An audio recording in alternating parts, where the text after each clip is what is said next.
Welcome to Tell Me Your Story, new paradigms for a new world where we're giving you choices and knowledge of those choices to help make your dreams come true. We are here 9 times a week, Sundays at 7 a.m. and 7 p.m., Monday mornings at 1 a.m., Wednesdays at 9 a.m., and Monday through Friday from 8 to 9 a.m., streaming live at all those times at richarddugan.com. We are on SoundCloud, iTunes, TuneIn Radio, Spotify, Stitcher, Player FM, as well as YouTube, where you can watch these conversations. I hope that you will take time to subscribe and click notifications so that when a new conversation is posted, you'll be notified and you'll be able to tune in, listen in, and learn, and be entertained and inspired. A reminder that Choices, which is my book, 5 Steps for Life, it's available on Amazon.com in paperback, hardcover, and Kindle with Audible, soon to be released. We also ask that if you can support the work that we are doing financially, we do have a PayPal account. It is there for your security as well as ours. And when they ask for an email address to whom you're sending, please go to richard@richarddugan.com. That's the email address. If you go to richarddugan.com, there is also a link directly to PayPal so that you can send us whatever support you can. And we thank you to those who have helped and to those who will help. We also ask that you take time during this decade of perfect vision, the 2020s, to go within to that quiet, peaceful, calm, still place and listen to that still, small voice. And with that, we now take you to our very special interview and guest here on Tell Me Your Story. And welcome to Tell Me Your Story. I am Richard Dugan, and my very special guest, well, she goes by Carol Noonan, but also Soma ARah. And we're going to find out what that's all about. Thank you for joining us today. Hi, Richard. Thank you for having me. And my apologies that because we've tried to arrange this 3 or 4 times. So finally, here we are connecting.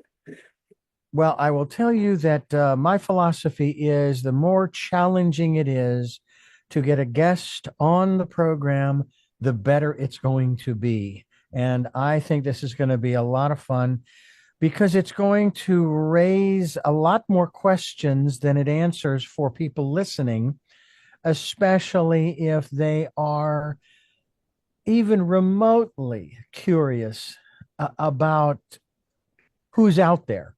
And I do mean who.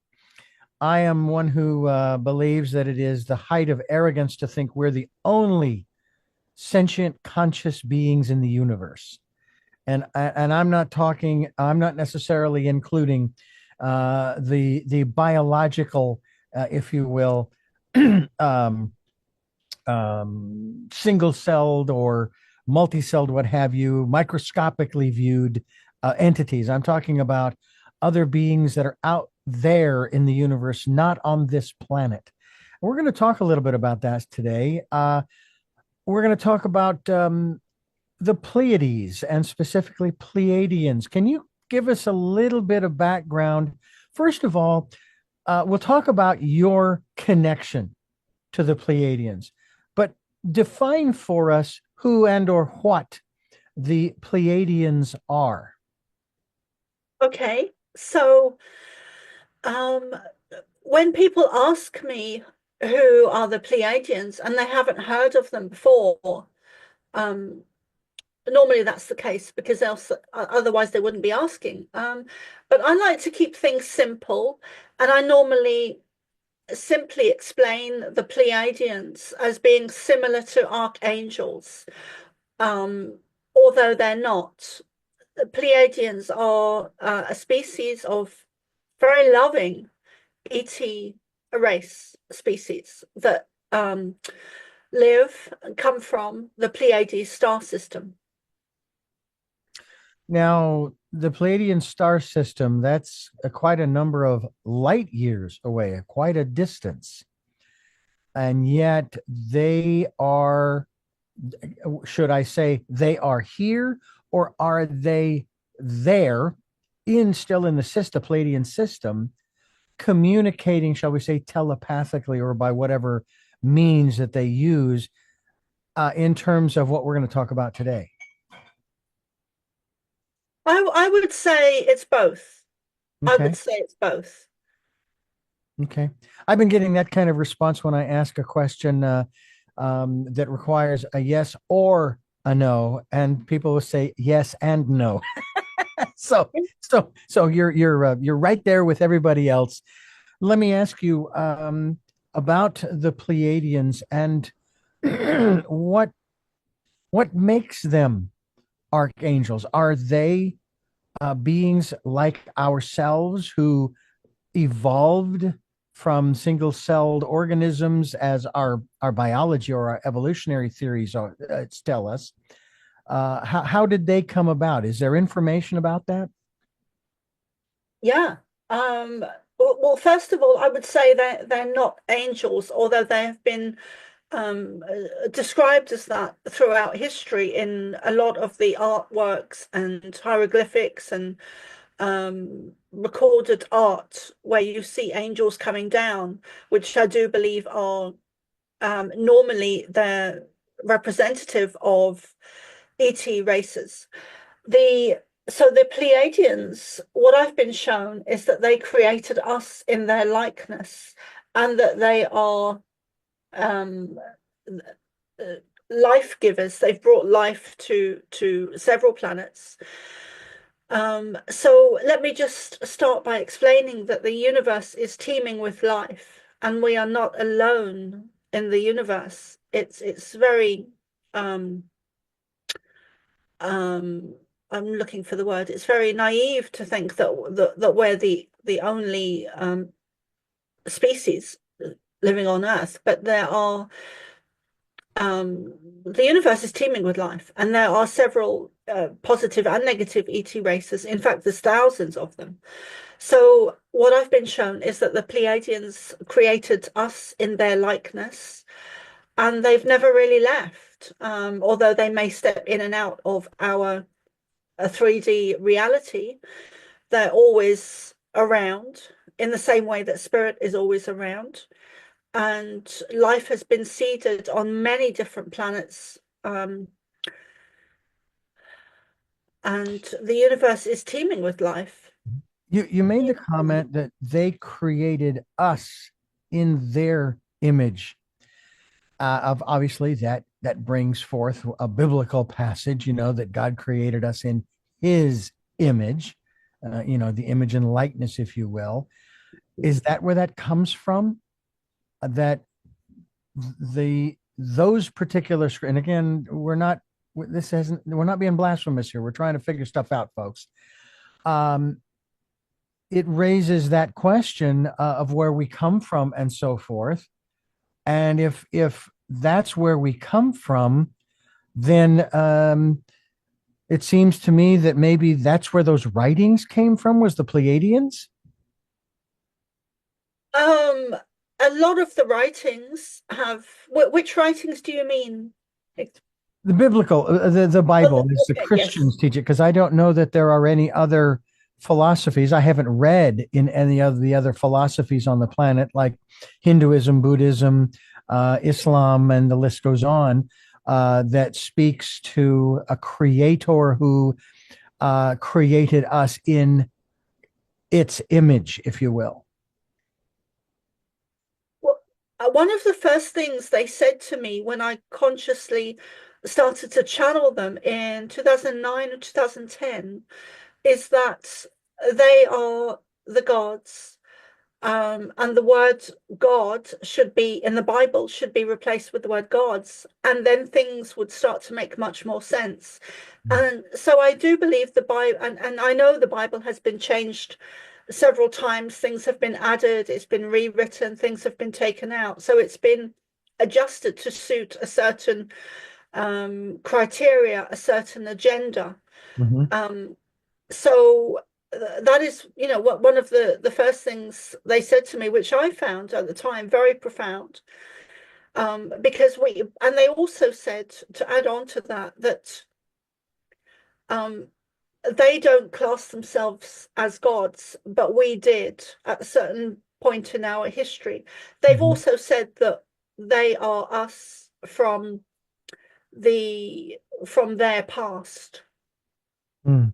it reminds me of a of a poem and a song by Sebastian Temple that talks about the gods speaking amongst themselves after creating man and watching man's evolution. We need to hide, we need to hide the truth from man, because if man finds out the truth, we're doomed. Where will we hide it? And they go through a laundry list of places. Up on a high mountain, no, they'll climb it. Down in the deep sea, no, he'll find it. And the list goes on. And finally, one of them says, I know, we'll hide it in his heart. He will never look there. And it seems to me that that's kind of the case. And it relates to something we promote on this program, Carol. Should I refer to you as Carol? Well, I don't actually mind, but I would just mention that my birth name is Carol Noonan, and the name I was given is Soma ARah. Soma ARah. Now, for clarification, for my purposes, is Soma ARah just one name, or is that like a first name, last name? How does that work? It's like a first and last name. And So the it's meaning, is there a meaning? Yes, Soma is a sacred elixir or drink from the Indian culture, and then Ara is more of an Egyptian, and that means to arise up. Soma ARah. Well, Soma, I will refer to you as such from this point forward, out of deference and respect to you. It's very important, I think, too. And this is one of the most perplexing things I find in this particular business. I listen to interviews, I listen to hosts interviewing people and messing up their names, even when they're normal, even when they're, shall we say, Americanized, if you will. European names, other names from other parts of the world, they want to change, like they did when people came over from Ellis Island, And the old joke for the Irish is, for example, my last name is Dugan, an Irish name. Well, isn't it O Dugan? I said, no, they dropped the O overboard on the way over. But I want to show respect to you in that regard. This is interesting as far as trying to understand different cultures. So I wanted to kind of get into that a little bit, and then I want to get into your experience, Soma, with this aspect of the Pleiadians. And as you mentioned earlier, you have been for some time a Pleiadian channel. Can you share with us a little background on the Pleiadians, and I refer to it as their philosophy, what they live by, and so forth? I would say that I've never been asked that before, but I would say that they have one golden rule, and that is to raise frequency. Mm-hmm. And they all and the love frequency, which is they've said it's measurable, and therefore, and they say this a lot, therefore if it's measurable, then it's you can create it within yourself, and even within others, Mm-hmm. So yeah, I think that if they had anything, that they would be living by, it would be to create the frequency of love within themselves and to expand on that, and then for us to do the same. That seems to be one of their golden rules. Mm-hmm. They're very non-judgmental. They're very easygoing. They have great humor, which might surprise some people, but they are very funny at times, very funny. And yeah, the love frequency would be. Okay. And I'm just curious, again, as you have stated, we being created in their image and likeness, if you will. Do they have the kinds of diverse philosophies, if you will, or religions? Again, I use philosophies as opposed to religions, and the corresponding ancient wisdom teachings maybe written down that we have here, or are the Pleiadians more united, shall we say, in their beliefs? I would say they're more united. I think a lot of their teachings has come down through written written philosophy, and there seems to be a lot of channelers who do channel them, and, and their teaching has come through that way. But it's more the energy they contain, which would be love times 1,000. That they always come in with such a strong, loving presence. Sometimes I found it, not so much these days, but especially in the early days, I found that energy overwhelming, and it would often cause me to cry, not with sadness, but just in the presence of that love is overwhelming. And I could really feel it to the extent that I found it overwhelming and so loving. And we're not used to that amount, that high frequency on Earth. It's above and beyond Mm. what we're used to. And from a less important but practical perspective, are there male, female, or are there only two genders, or is there only one gender in that respect? No, they have male and female. So Ashtar Commander is the main person that I channel. And then there's a collective that always comes in behind him that I channel. Mm. Soma ARah is my guest here on the program. We're talking about the Pleiadians, and now we're going to get into the conversation regarding her experiences with them as we continue here on Tell Me Your Story. I'm Richard Dugan, and it is really a pleasure to have Soma ARah here with us. She is a cosmic starseed, a Pleiadian channel, Pleiadian hybrid with a galactic mission on Earth. What is the mission on Earth that you have been given? I love that question. I do. I love that question because it's so um it has such great meaning to me, because I had an experience while doing shamanic training in Ireland with a shaman, a very good shaman called Paul O'Halloran, and we were having a weekend of ayahuasca, and I was training with him for about 2 or 3 years. I did the first course, and then I went on to do the second course with him. And it was during one of the weekends where we were doing ayahuasca, where we were all laying on the ground in the lounge, and we were all had blankets and cushions, and we were very warm and cozy, and we had water, and there was music playing. Um, I forget what the word for the music is called now, but they're sacred um shamanic songs. Hmm. And we were doing shamanic journeys, and I had this very profound experience where I was taken up and out of my body, and my one of my Native American spirit guides was there, who I call Many Moons, and the Pleiadians were there, and Ashtar, and I'd already started to channel them, so I was familiar with them at that point, consciously familiar with them. And I was shown my mission and my purpose for being here this lifetime, and in a very profound way. You know, I've had many experiences since I was a child, but there's some that are so profound that they've really changed my perspective and the course of my life and my direction. And I had actually started to channel them as a child, although I didn't know who they were at the time. I always just thought of them as my guides.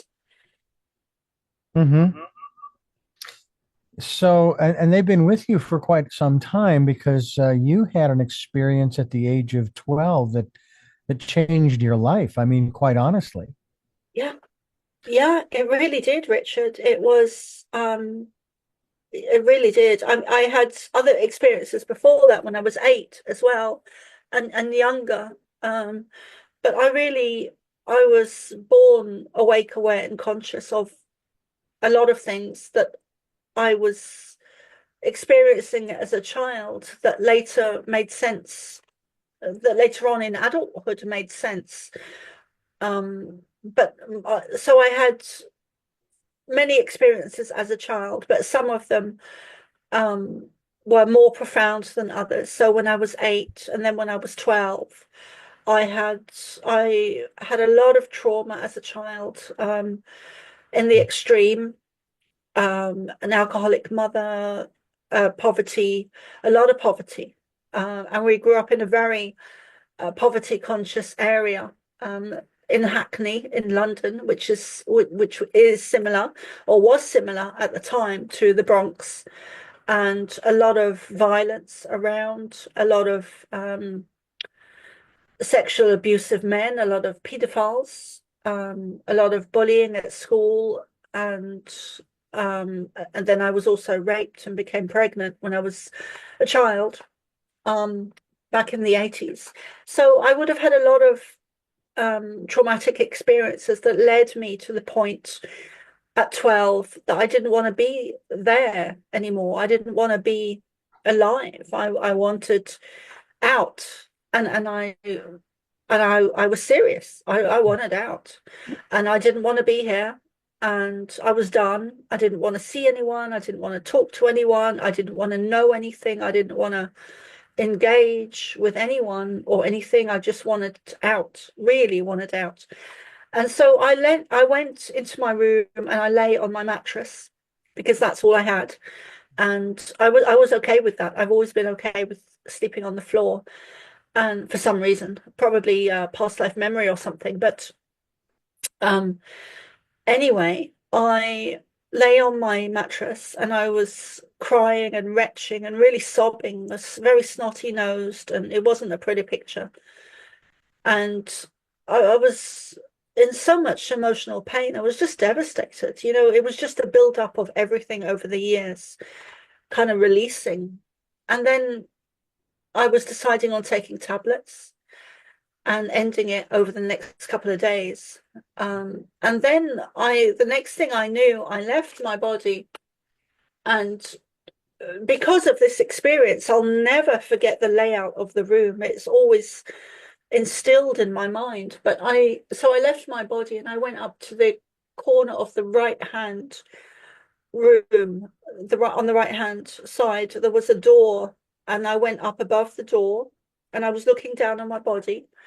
And I went through a white tunnel, a white light, and I met up with Jesus, or Jesus came to me and took me on a very long journey for about 3 or 4 hours and explained to me that everything was perfect in my life. And he showed me a lot of my karma and a lot of my situation. And when he understood that, I understood that, the lessons he was showing me and the experience and all of it, then when he understood that I got it, then he showed me the bigger picture for humanity. And when I came back, I was gone about 3 or 4 hours, and when I came back, I was totally blissful. I'd gone from one extreme to the other in the space of 3 or 4 hours. And I was blissful. That feeling of blissfulness stayed with me for about 3 or 4 weeks, and it gradually ebbed away. And it changed my whole perspective. It changed me internally, because nothing else had changed. I was still in the same house. I was still with the same parent. I was still with the same siblings, in the same school, in the same environment, with no food, no money, blah, blah, blah. So, but I had changed so much within the space of 3 to 4 hours. My whole perspective and understanding had changed. And actually, when I look back on it, it wasn't just an out-of-body experience. It was a Kundalini awakening. Wow. Talk about transformation. It's a part of what talk about the conversation that Jesus and his disciples are having having. They are just stunned. They're amazed. They're awestruck over all the miracles that he's performing. And they go, hey, could you teach us how to do that kind of stuff, and looks at them and then basically says, well, yeah, I can, sure, but I want to tell you something. You're going to be doing greater works than these. And my belief is that greater works is that transformation, even that transformation that you experienced in your life that allowed you to more consciously and intentionally carry out a mission that you have been given. And we'll talk more about that. We're talking with Soma ARah, and we're talking about the work that she is sharing with us regarding the Pleiadians. She has a book called The Pleiadian Child. It is available on Amazon. There's also a book that's coming soon. It's called What's Really Going On? And Soma, I would say that statement or question is on the tip of everyone's tongue, especially this particular period in time here in 2025. What is going on? Are you kidding me? And some people feel as though, oh my God, it's a rerun, only worse. And it's like, well, how can a rerun get worse? In this case, it seems like, and this is all perception, I know. But I also recognize, too, that everything is temporary. There is nothing that is permanent. Nothing's written in stone, if you will. Not even the stones are written in stone. And we'll talk about that as we continue here on Tell Me Your Story. I'm Richard Dugan here with Soma ARah, and we're talking about the Pleiadians. Her book, The Pleiadian Child, available on Amazon. Her website, somaarah.love. Soma ARah. I love how they've opened that up, Soma, to where you could have pretty much any derivation of .com that you want. And this is really cool. And folks, by the way, you spell that SOMAARAH.love, LOVE. You have a particular mission, and I want to share with our listeners here that Soma ARah is a Pleiadian Starseed, a channel who can help assist humanity raise its frequency to inspire, to uplift, to shine, to teach, to learn, to heal, to transform, to grow, to share, to teach, to share downloads, teachings, transmissions, and channelings from the Pleiadians. Do you have a specific description of your mission, or is it sort of all encompassing in those words that I have just stated? It is. It's kind of all encompassing, but the main mission, my main mission, is to channel the Pleiadians and give their teachings, their wisdom, their knowledge, their experience, their understanding, in order to help to raise humanity's awareness. And more specifically, during this time, we are on the very precipice, at the very dawning of a grand new age and a great reset, which is a positive phrase that has been inverted and used in a negative way, excuse me, by the negative agenda. But so many starseeds are here now on Earth for this particular time to assist humanity in the great ascension, the great awakening of humanity, the new dawn. There's so many different names for it. And we are in such a Oh no. On a human evolutionary level period, our bodies will become crystalline. There's a beautiful episode, and I tend to go back to this back in the late 80s, early 90s of Star Trek Next Generation, where there was an individual who was being chased by people from his planet. He didn't know why, per se, and he also didn't understand what was happening to him until near the end of the program. Spoiler alert, folks. He transformed into this, I'll refer to it as humanoid shape, but he transformed into this shimmering humanoid body of light, and they didn't understand it. They wanted to confine him, to lock him up, and the next thing you know, he says his goodbyes, and he flies right through the hull of the ship out into space. And I'm sitting here thinking, is that our destiny? Is that our evolutionary process as human beings? That, eventually we'll be able to travel at beyond light speed. I mean, you talk about a transporter taking you from point A to point B in an instant. And that's on the physical level. But at the same time, he also was aware. He couldn't really describe that awareness because there was so much there. It was like he went from a 1 megabyte data storage device to a gagillion byte data storage, unlimited or infinite. But and that's one of the things too that we could talk about as well in terms of these different aspects. But what do the Pleiadians tell us?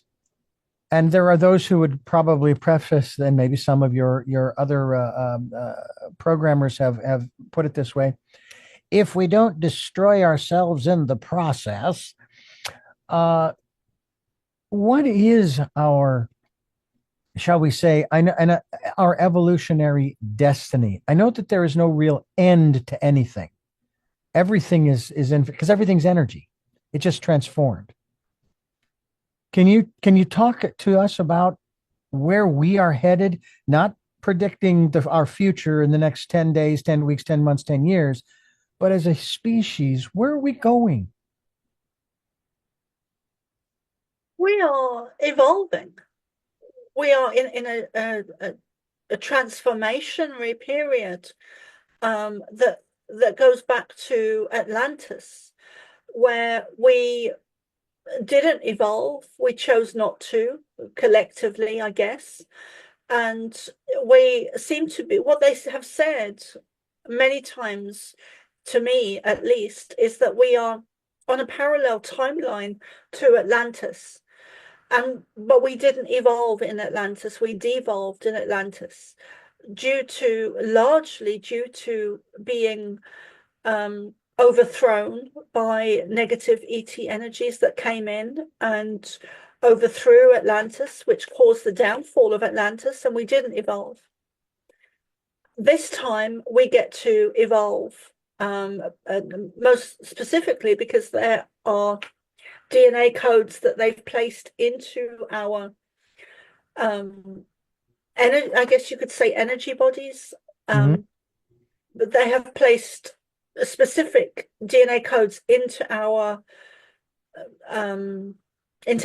energies in order for us to, in order for them to make, for them and for us to make sure that we do evolve, because the great awakening of humanity is not limited to us.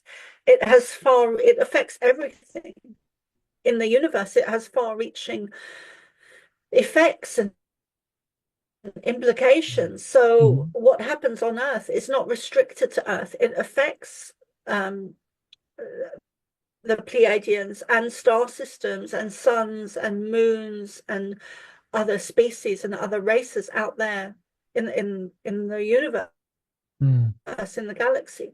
So Earth, all humanity, it affects everything. Stars, suns, moons, species,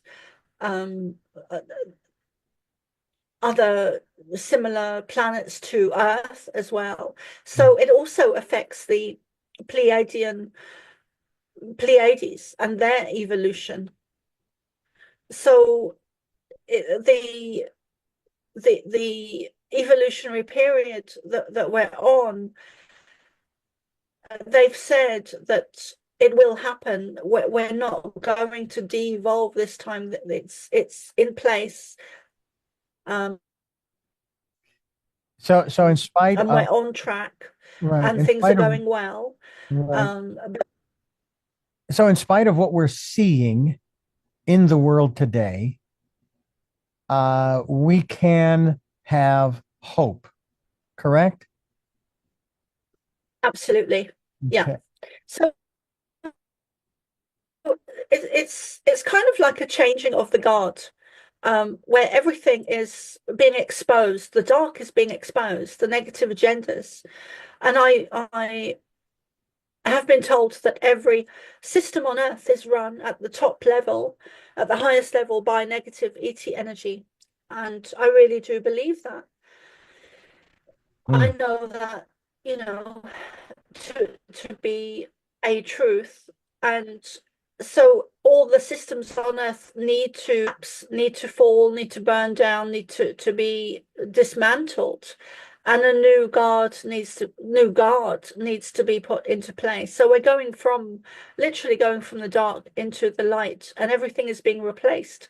It's not that the world has got more evil or darker or more negative. It's just that all of that is being exposed for what it is, and people are seeing it for the first time, perhaps, in their lives. And it does look very dark. However, it's just being exposed for what it is, and new energy, new ownership, new guards are being brought in, which and sometimes in a very physical way, being white hats, sometimes they're called, or uh, more positive agendas to replace the negative agendas that have been ruling this planet for far too long.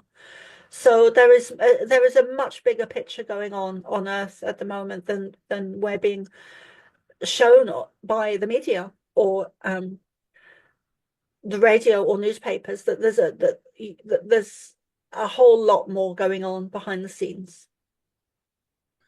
I'm curious as to the Pleiadians' origin story. Where did they come from? You could say that I take that back. I would explain them as being created by Source, Okay. created by God, and they've created us in their likeness. However, I have to say that they have several brothers and sisters, such as Syrians and Lyrans and many other species of positive and negative ET races have created life and seeded life in many other planets, suns, stars, moons, you name it. Mm. So, but I would say that they were uh, um, and on a bigger picture created by God. But I do believe, I've been shown that um, there was a group of beings before them that were, they didn't have physical bodies, they were just light bodies, whereas the Pleiadians do have physical bodies and they do live amongst us on Earth. Um, but I was shown that before the Pleiadians, there was a group of beings that were just light. They were just had light bodies. They didn't have physical bodies, and they were much taller. Um, and um, and that they created the Pleiadians and other various ET races and species. Um, it has been said by some, whether you want to refer to specifically the Pleiadians or the other beings out there, that supposedly within this, shall we say, galactic confederation, there is, whether it be a written or unwritten rule of non-interference, if you will, an intergalactic prime directive. That we will observe, but we will not interfere with the process that the humans are going through. Is that true? Yes and no. Yes, to a large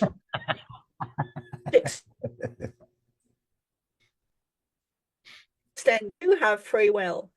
And they are here to assist us, but they've said very clearly to me that they can't, that they're here to assist us, but they can't do this for us.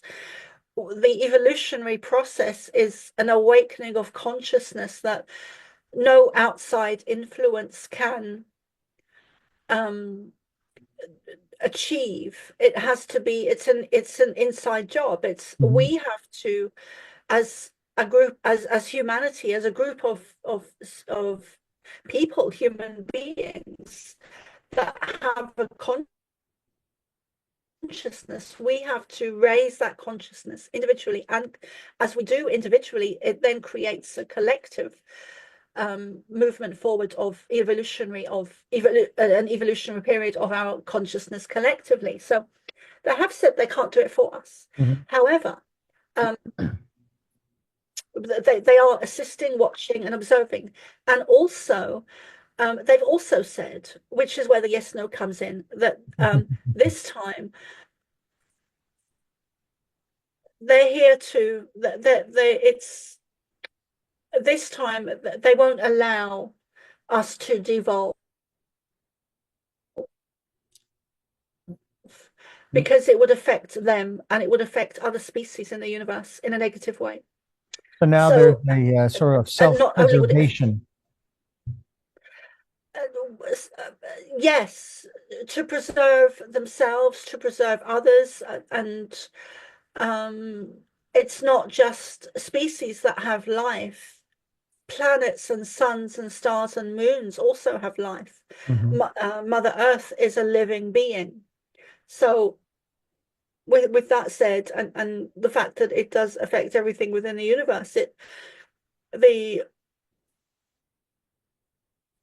also affects the planets and the suns and the stars and the moons. So they have said this time that we do evolve, and they won't let us not, that they would step in if they had to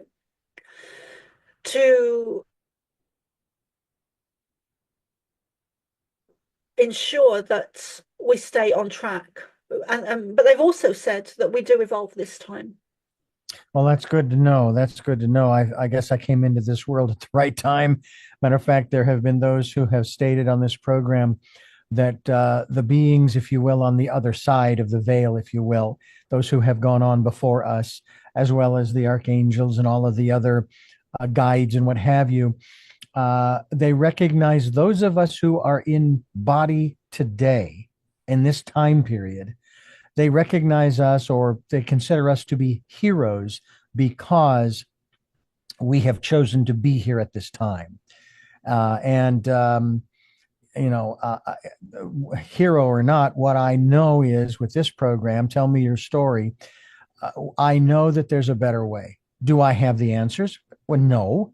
I might have bits and pieces, but I don't have all the answers. I'm looking for them just like everybody else. And if it takes going to the Pleiadians or going to the Pleiades, if I could get there, because I will tell you that sometimes in my frustration and angst, I want to call out to the other beings in the universe and say, will you please bring the mothership and come get me and get me the heck out of here? I'm done with this place. This is ridiculous.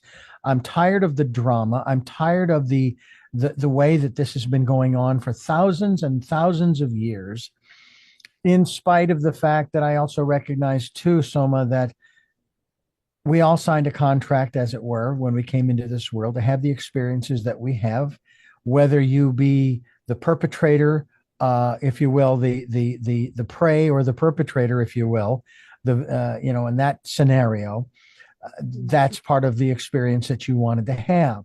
And it's like, okay, it's time to rewrite the script. Enough already. We don't need the drama. We don't need the trauma. Although there will be those, Soma, who will say, well, yes, but it's through those challenges in life that our character is built. I'm going, there's got to be another way. Okay. Now, I'm thinking that that's strictly from the human standpoint. I don't think that's necessarily true from the spiritual standpoint. Am I wrong? I would say that that everything you've said is accurate. I um,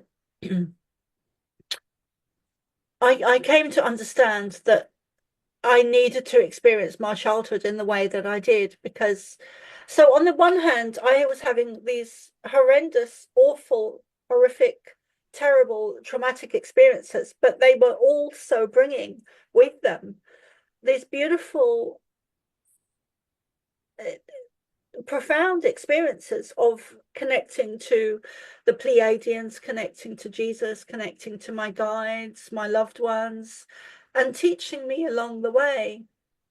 And I didn't need to, on a higher level, I didn't need to learn anything because I already knew it. But in a human form, my logical mind, I needed to learn and understand as a human being, not as a Pleiadian hybrid, but as a human being, I needed to learn certain things. And did, I do believe I did choose those things. And it has been very challenging, but then on the other hand, it's been very beautiful as well. And Mhm. so I guess I would be one of those people that does believe that everything does happen for a reason. I would just like to share to explain a couple of things for your audience, Mhm. Richard. So um, the the time of Atlantis, what I was shown by the Pleiadians is that negative ET energy came in and overthrew Atlantis. And they've been ruling the all systems ever since then. So now we're on, and there was also a contract, a very physical contract that was drawn up between the negative ET and other positive races, such as Pleiades.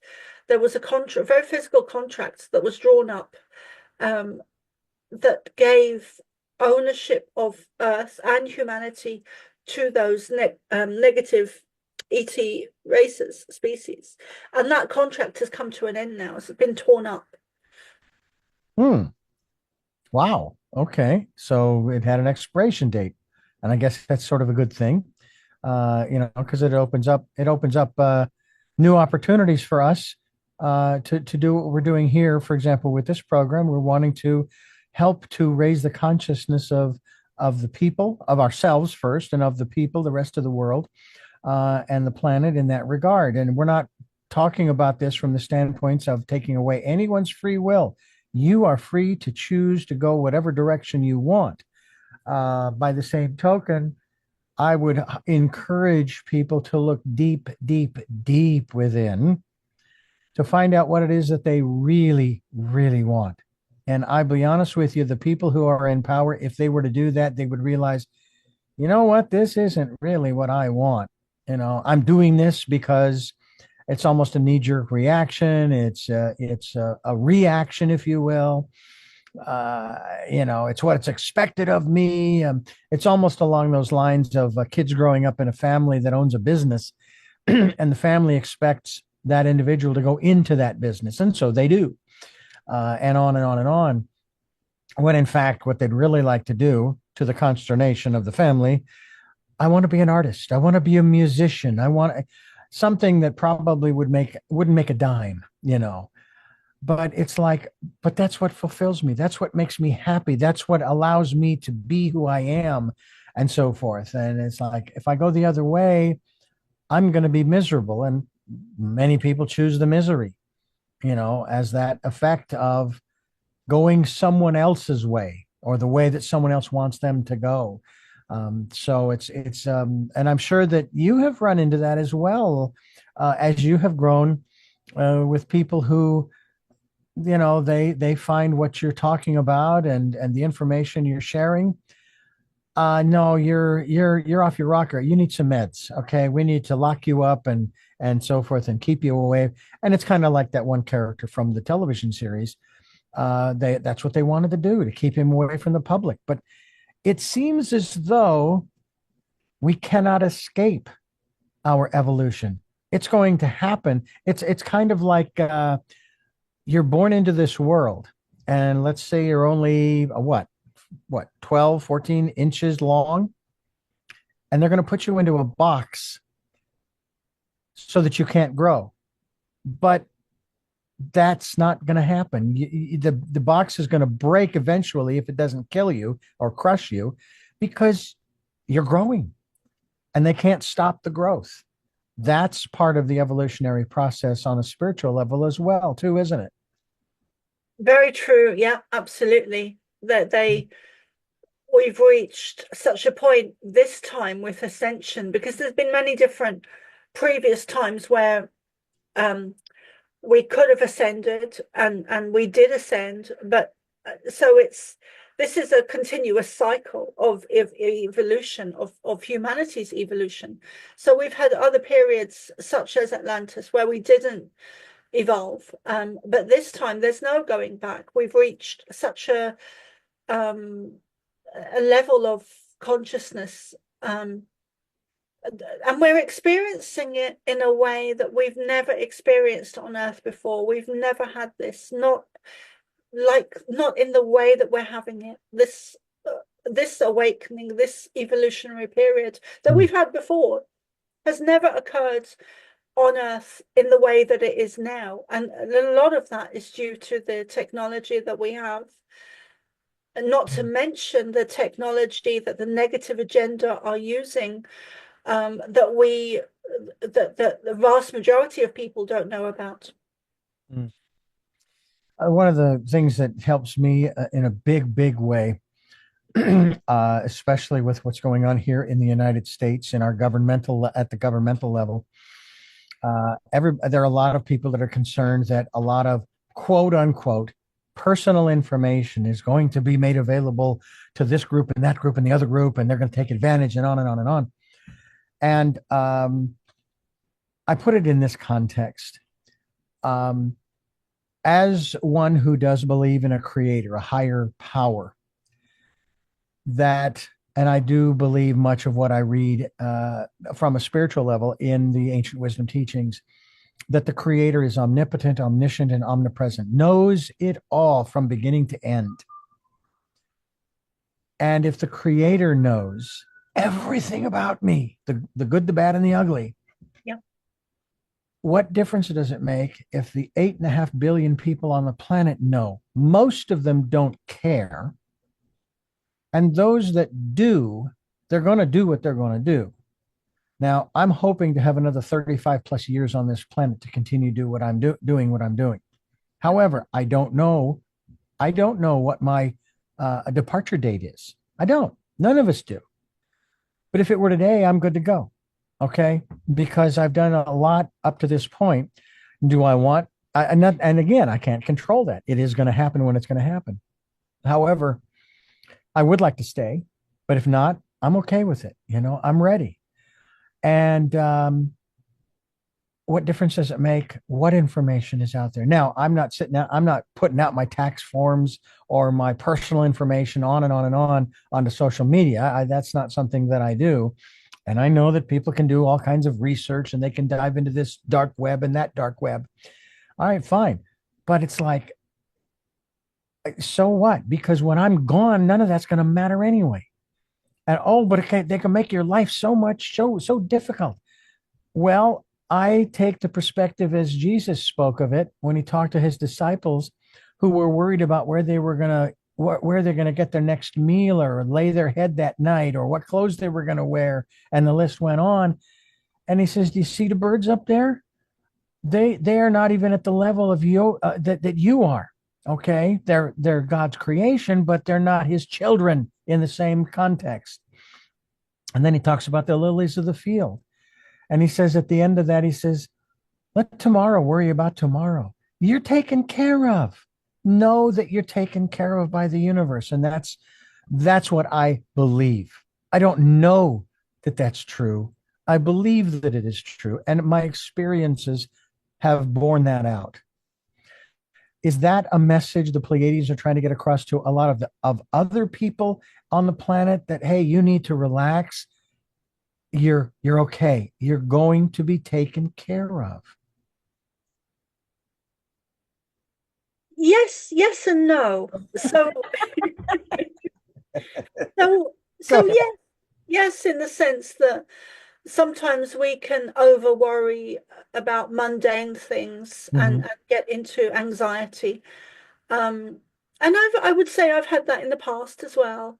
And then on a higher level, they would say that there is nothing really to worry about, and just to raise the consciousness, to raise our own consciousness, and to see things from a higher perspective, and to um, create, because we are creators. So to create the world that we want to live in, which would be, for a lot of us, would be the new Earth, and that everything is perfect already the way it is, and that there is divine timing. So there are natural laws there that govern the universe, such as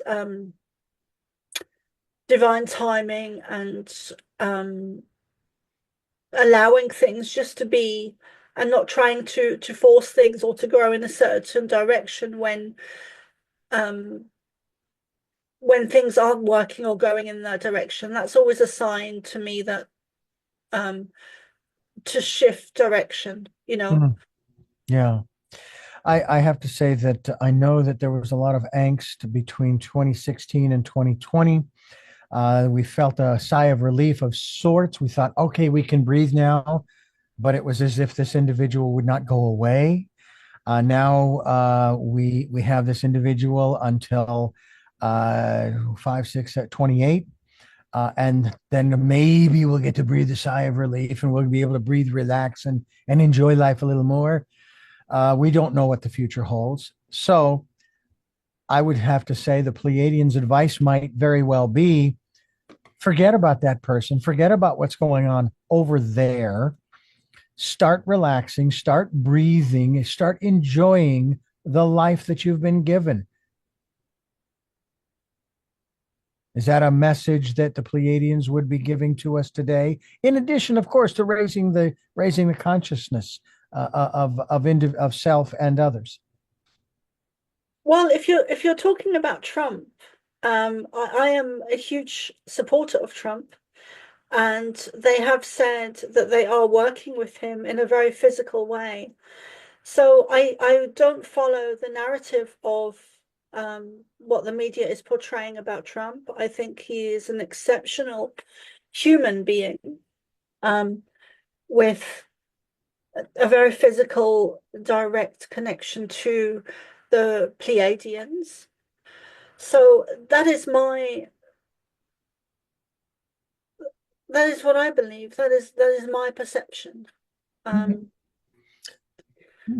again, everything is temporary. So even those who are concerned, who have the angst, who have the uneasy feelings, need to take solace in the fact that it doesn't. None of this lasts forever. They said the same thing during the 2 terms of Ronald Reagan. They thought the world was coming to an end and he was going to destroy everything. Well, guess what? That was in the 1980s, and here we are in 2025. We're still here. Okay. And we're still breathing, and we're still doing the things that we've been doing even before he became president. And we will, long after this gentleman is finished with the job that he has been given to do. So I think that's one of the other aspects of it too, that, I mean, in 10,000 years, who's going to care? Seriously, who's going to care? Yeah. It's not going to matter. It's going to be over. And I also have to wonder too, from a spiritual level, from a strictly spiritual perspective, because a lot of what we're talking about here is on the material level. But when we continue to raise our consciousness and we get closer and closer, we reconnect with that aspect of us that is truly immortal, the soul, the spirit. None of this stuff has anything to do other than, well, I should rephrase that. None of what's happening in this physical world is really that important when it comes to our spiritual existence, that which we were created initially, not so much by the Pleiadians per se as physical human beings, but as souls that we read about in the ancient wisdom teachings. Is that a fair statement? Yeah, I'd say so, Richard. I think that we get caught up in the everyday stuff, Yeah. and there's a much bigger picture going on at play. We're And talking with the author of the Pleiadian Child, available on Amazon. Is it available in Audible? no, it isn't. Okay. Um, is available on Amazon. My second book is already released, which is called What's Really Going On. That was banned on Amazon, and Wow. yeah, so it's available on my website, which is somaarah.love. Um, Amazing. Amazing. By the way, I saw something some years ago regarding Kindle. Do you know the first book that Kindle banned? And it's an irony. It's a true irony. Fahrenheit 451 was the very first book that Kindle banned. I was absolutely amazed. But hopefully, people will be able to go to Amazon, get this copy. The Pleiadian Child, another book that's available soon, not read yet, but you might want to check with Soma ARah dot love. And that's what's really going on. And I think that's important for us to know what's really going on under the surface, and we're not talking about the whole aspect of religion or government or economics or what have you. We're talking about on a spiritual level. And we will finish things up here in just a moment here on Tell Me Your Story. Soma ARah is my guest. Soma ARah dot love is the website. We encourage you to go. We'll be linked to that website as well. And Soma, I want to thank you so much for sharing with us. I know that we probably, I don't know, I didn't set this up ahead of time, and maybe we'll try to connect again and do this where we can speak through you to the Pleiadians. Is that something that you do? yeah, I'd love to do a channeling for you. Yeah.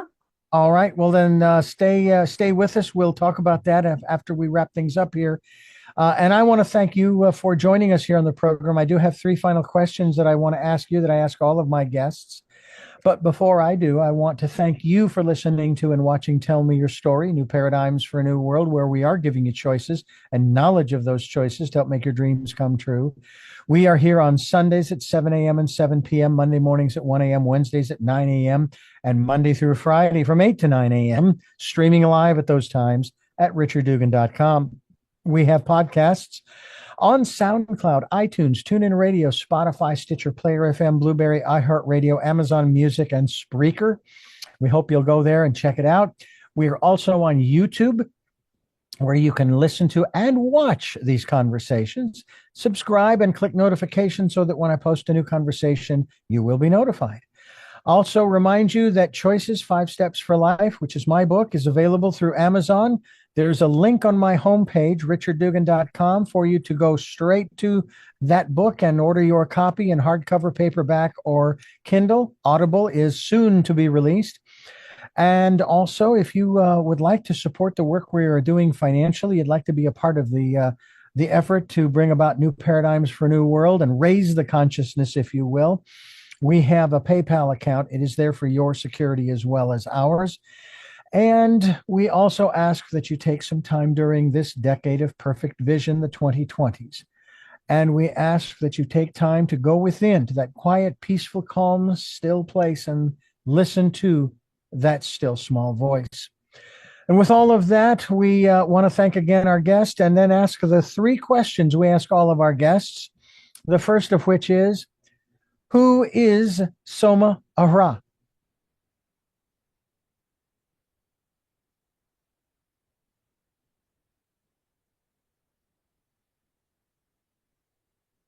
I would say a hybrid soul, a blend of Pleiadian and Lyran energies, consciousness, awareness in a physical body, having an experience on Earth now with a mission to help to awaken humanity with the title of Starseed. What gets you up in the morning? Coffee. And finally, what was your best day? My best day was recently. Yeah. Well, I want to thank you for sharing your day with us here on the program, and look forward to having you back and having that experience of speaking with the Pleiadians through you. So, thank you again for joining us. Thank you, Richard. Much love to you. Thank you. And thank you for listening to and watching Tell Me Your Story, New Paradigms for a New World. And until our next broadcast, podcast, video cast, love to long. Jeanette, I am still listening. Dad, continue to be happy because I am. Smokey, I'll see you on the other side. Mike, thanks for letting me be in your life. And to my dear friend Zorro, aho, aho.